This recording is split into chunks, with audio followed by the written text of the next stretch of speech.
Hi everyone, welcome back. Ngasigi vlog se sigi ayuki lai dok thabs da gyan horasi ay kuire vlog haptaba aduna ngasidi vlog se hapke na sillabane. Ayuki mai mi se ta thopa loire hojik sunscreen ama sizna si aina sinagadori buse Mamaearth ki vitamin C daily glow sunscreen sini adumagi se maru oina akoina summer da di amna sunburn tawgalidana ko adugumba se heal dawna bane oihenbado aduga glow su lainana bane ko adumagi ki ingredient ya se vitamin C ga turmeric ani vitamin C di skin se amna brighten ohelidana ko aduma laire aduga turmeric ki di akhoi antioxidants se amna yawbanina sunburn gumba tawbasing se heal tawhali aduga glow su lehengadoine ba ko adu magi sigi sunscreen se yamna lightweight oi non greasy oi seasonaba yamna nungai ba ko adu SPF su 50 oi aduga PA na for marini protection against se ko aduga magi kanwasina lightweight oi basina seasonaba sesna hena nungai halle aduga white cast su lehende ba ko aduga skin se yamna brighten oi halle aduga glow to halle aduga MedSafe certified su oi adu dermatologically tested su oi bane ba ko se aduga mayamna skin type se karam basina ga yage habida all skin type te loinamak suitable oi gani ba ko sigi sunscreen se Mamaearth product se use to bio aduga feedback so dum share to bio ko magi onion shampoo shisu yamna improve oi grabane ba aduduna magi product sing se always upgrading to honbado mogi research ki matung ina adumaina tawbane aduga available se kai do oi have su mayam khangning Amazon Nykaa Purplle Flipkart to oi gani aduga akhoi gi available oi ba store sing da su phangani adu mayamna store sing ja anakpada thengna ta di aingonda comment to sanbiro karai da nearby da phangge haibada description box the link su hapsaramge aduga mayamna pamaga di agi kaisam 2025 se sinaraga 20% off phangani ko Mamaearth ki website ta natragana app tagi leiba matamda sigi sena ina lip and cheek tin kumba khar taisale ba ko aduga ne adu makeup to man bani glowy oi bani yamna asigi khara loisale ma je ngauri e aina phone je kitang lobagi sisina ne kariba maminga loin kaw kaw kha ne leba wai ne taw budo sisna no ma ka mapan taw bido ina saningba mama hoina tamona deep fry tawe ne akoina chumna dum ngawba ka ngawda sina khobani kha cha ge na sumaina khara maga ngawre adegi laphu le jakhi bane sangom sana thong je na sagon sen ninga sigi tu lakri sina champut ne champut ne asidang loi dangai ri aduga magi dine sagon sen leite tu Chatho bigi di angkana mulhandabi room ne ba kwa 2 minutes put pa boil tawra matung da sisiba ma illani phone khutna paislak pe de phone ga yenga cha dui ni se kapi mama bapi go tai che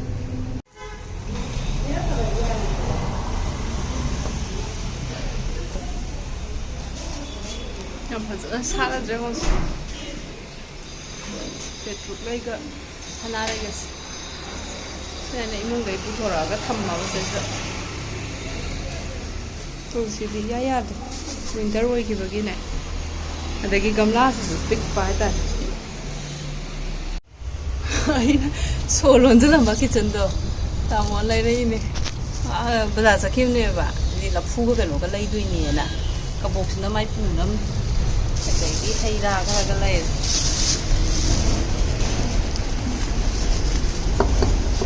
sana pakon sak lai dei thong asem thang siam ei ai sangwa gi lai lising gi lai ga am pula ga lai ram ne tamode yam dreng ne adum ahum iron ba cha thok da ne am loi jan maru di ka syam chaw bu na te ba ban su lai ra me ka sam thong da gi sina right sina ban lai ram sina maru ka chaw chama gi tarani ki sam thong dai ni tamoi sina bazar dai ni pun tor lai bu pakhon kha yaw re hai ra yaw re avocado di me amam lai ri se ta ma hapa baby am chai ba ko hai ra ja sangom sana thong ase matar paneer ne taw sana ga ti cham na du ga thong ba ne ba dagi laphu ga mangan tangkhai hai ta re kaino do kang tak to aduga iron na ba lai re si magi hu bagi ne kabra magi snacks ne hai ta mapan dagi kya yang kan hai di kaino gumba yaw packet ki pot kya cha san de ba ma de maninga kare he fazan iron bantu ma leire maroi mapang atawba leire matar paneer gi dagi sina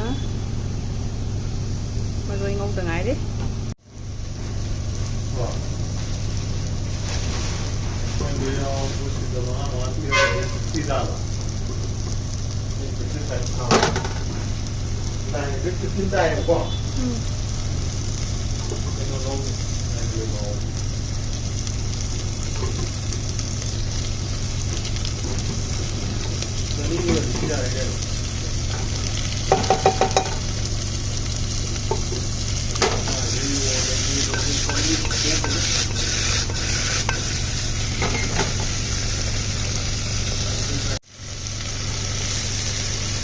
Yang pin thajare mai le khala singa kam otpa thajare dre one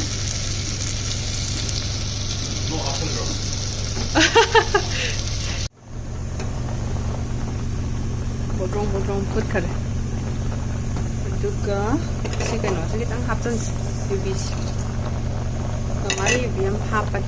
awi mana nushi na na chaksu nakanda kam khe ko ji cooker da kam chak se rice cooker don tau dei ba ko sisna iron ba gi iron ba se lon thoge maroi nung adagi morok akaba kai kai dim thang mo thok lai re adu gum nga ta hap di ne puk sa ni na ne aput pa se si khara ha pe mai tai mo se sa de na ko manam nu shira ha we adu ga si ting jalang gi hawai ma ton khara ne yelang ji khitang ama ga ne mal la ga ne ko na na ba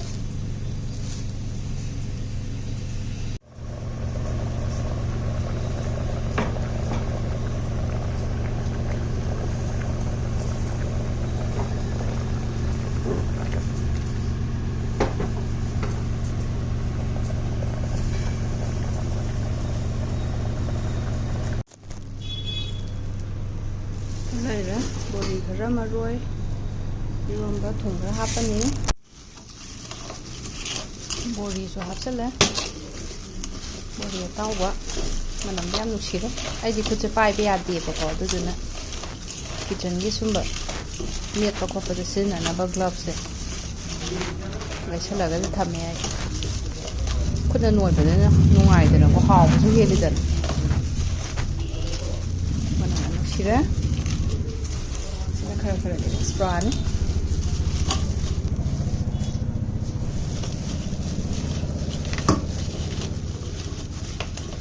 iro ma di maman lo ma yam hawe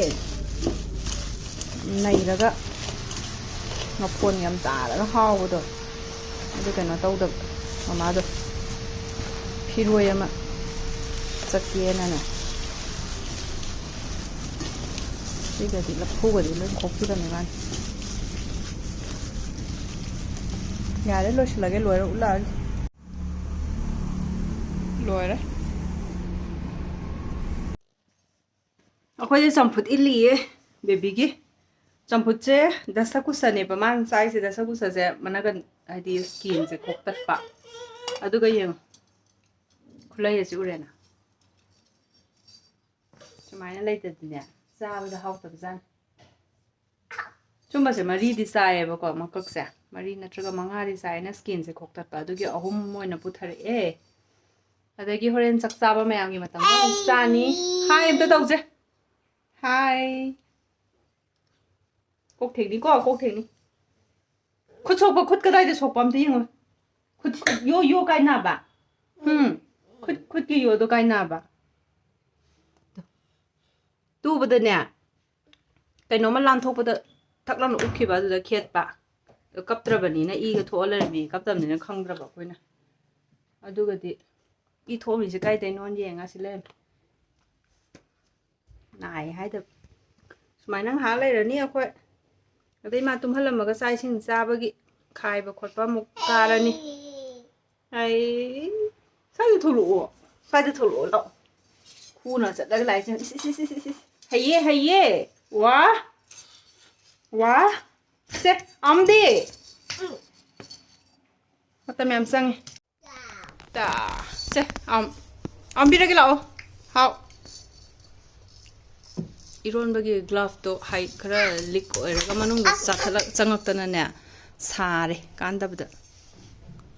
पिदोनी न खुतम मोलम निए मिनुगा याम पाइरम ने खंगे Minu yang चलुइबा सिनेने होइदा नेने ना खंगे लेरुइ दुगिने वाइ सांना ngasi chalk थोगिस Minu फजाबा am lai मोगे से पीगे से मखोने याम जानिंगी चाक ओइरसु मारु खरा पिरो high मंगोंदा मा चाजागे हाबा Sissu चाथो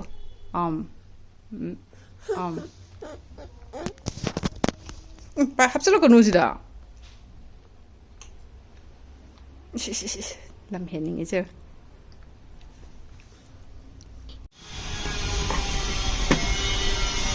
akin khobi disi saran sine hena hawe maroi ga ngobis sine gi champut sine gi ni champut ga hinjang ga sanna sida